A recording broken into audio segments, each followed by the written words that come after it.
Hi friends, welcome to JK Mathi life style channel. இன்றைக்கி வீடியோவில் என்ன பார்க்க போகிறோன்னா, இன்றைக்கி சண்டேனா நான்வெஜ் இல்லாமையா, இன்றைக்கி நம்ம வீட்டில் மீன் குழம்பு தான், பாறை மீன் குழம்பு தான். அது எப்படி செய்யலான்னு பார்க்கலாம் வாங்க. அதுக்கு வெங்காயம், தக்காளி, ஒரு ஸ்பூன் சீரகம், ஒரு ஸ்பூன் சோம்பு, வெள்ளைப்பூடு, கருவேப்பிலை போட்டு நல்லா வதக்கிட்டேன். அதிலே ஒரு சின்ன மூடி தேங்காயும் திருவி போட்டிருக்கேன். அதை நல்லா வதக்கிட்டு ஆறினோன்னே மிக்ஸி ஜாரில் சேர்த்து அரைச்சிக்கலாம். இப்போ நல்லா ஆறிடுச்சு. இதை மிக்ஸி ஜாரில் சேர்த்துட்டு மசாலா அரைச்சி எடுத்துக்கலாம். இந்த மசாலா ஆறுற ஸ்டேஜ்லேயே நான் ஒரு சின்ன லெமன் சைஸ் அளவு புளி ஊற வச்சுருக்கேன். மீன் குழம்புனாவே புளி சேர்த்தா தானே டேஸ்ட் நல்லாயிருக்கும். அதனால் சின்ன லெமன் சைஸ் அது புளி ஊற வச்சுருக்கேன். இப்போது மசாலா அரைச்சி எடுத்தாச்சு. இப்போ அரைச்சி எடுத்த மசாலாவை ஒரு பாத்திரத்தில் சேர்த்துக்கலாம். சேர்த்துட்டு நம்ம புளி ஊற வச்சுருக்கோம் பார்த்திங்களா, அதை ஒரு டைம் கரைச்சி இதில் ஆட் பண்ணிக்கலாம். ரொம்பவும் புளிப்பாகவும் இருக்கக்கூடாது, ரொம்பவும் புளிப்பு கம்மியாகவும் இருக்கக்கூடாது. ஏன்னா மீன் குழம்புக்கு புளி சேர்த்தா தான் ரொம்ப நல்லாயிருக்கும். அதுக்காண்டி நிறைய சேர்த்தா அது ரொம்ப புளிக்குழம்பு மாதிரி ஆயிரும், மீன் குழம்பு டேஸ்ட்டு போயிடும். சும்மா ஒரு சின்ன லெமன் சைஸ் அளவு புளி தான் எடுத்து ஊற வச்சுருந்தேன். இப்போ புளியும் இதில் ஆட் பண்ணியாச்சு. இப்போது புளியும் இந்த மசாலாவையும் நல்லா மிக்ஸ் பண்ணிக்கலாம்.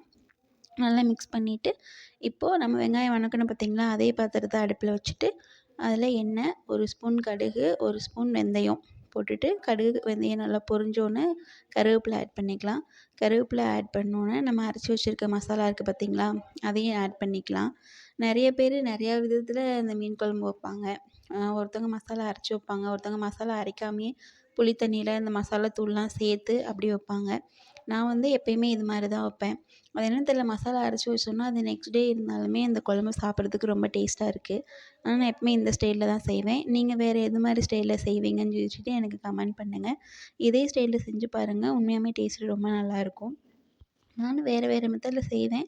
இருந்தாலும் இன்றைக்கி வந்து மசாலா அரைச்சி வைக்கணும்னு தோணுச்சு, அதனால தான் நான் மசாலா அரைச்சி வச்சுருக்கேன். இப்போது வெந்தயம் ஆட் பண்ணியாச்சு. வெந்தயம் நல்லா பொரிஞ்சோன்னே நம்ம அரைச்சி வச்சுருக்கோம் பார்த்திங்களா மசாலா, அதையும் கூட ஆட் பண்ணிக்கலாம். கூட ஆட் பண்ணிவிட்டு தண்ணி, அந்த பாத்திரத்தை கழுவி ஊற்றுற அளவுக்கு மட்டும் தண்ணி ஆட் பண்ணால் போதும். ரொம்பவும் தண்ணியாகவும் இருக்கக்கூடாது, ரொம்பவும் கெட்டியாகவும் இருக்கக்கூடாது குழம்பு. ஓரளவுக்கு மீடியமாக இருந்தால் தான் டேஸ்ட்டு நல்லாயிருக்கும்.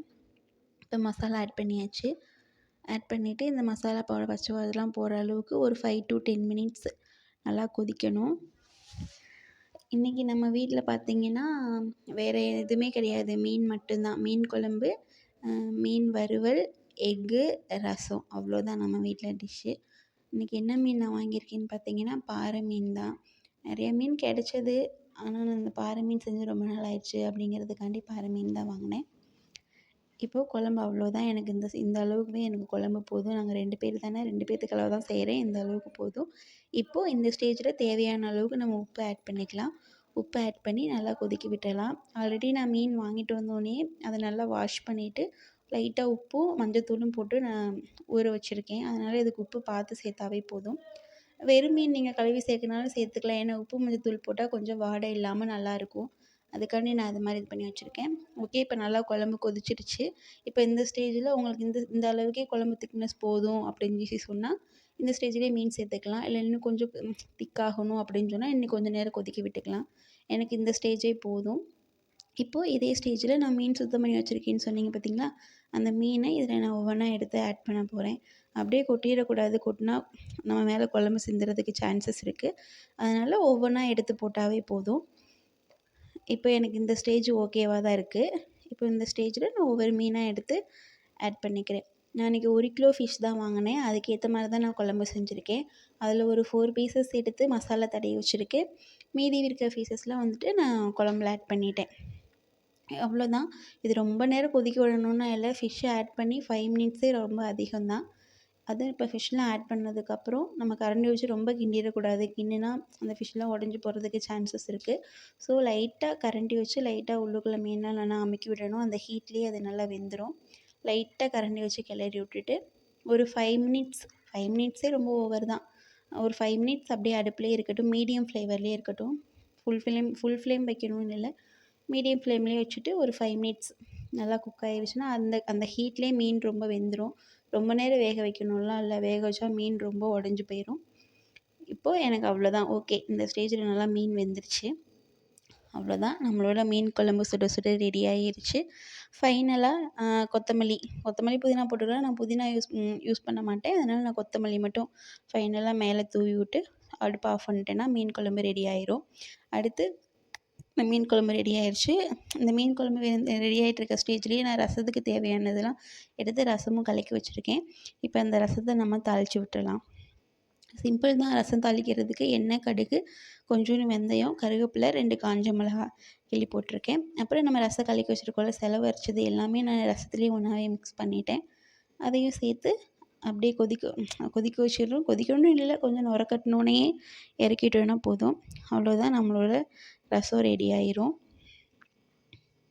இன்றைக்கி நீங்கள்லாம் உங்கள் வீட்டில் என்ன இன்றைக்கி சண்டேனால என்ன ஸ்பெஷலு, என்ன லன்ச்சு அப்படின்னு சொல்லிட்டு கமெண்ட் பண்ணுங்கள். ஒவ்வொருத்தங்க வீட்லேயும் நீங்கள் என்ன இன்றைக்கி பண்ணீங்க அப்படின்னு சொல்லிட்டும் கமெண்ட் பண்ணுங்கள். எங்கள் வீட்டில் இன்றைக்கி சிம்பிள் தான், ஒன்லி பாறை மீன் குழம்பு மட்டும்தான்.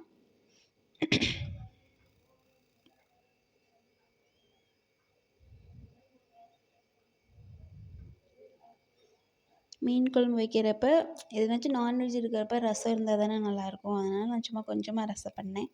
குழம்புல கொஞ்சம் சாப்பிட்டுட்டு அப்புறம் ரசம் கொஞ்சம் சாப்பாட்டில் ஊற்றி சாப்பிட்டாலும் சரி, இல்லை கொஞ்சமாக டம்ளரில் ஊற்றி குடித்தாலும் சரி.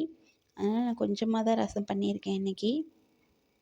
அவ்வளோதான், ரசம் ஊற்றினோன்னா லைட்டாக நுர கட்டினோடனே நம்ம ஆஃப் பண்ணிடலாம்.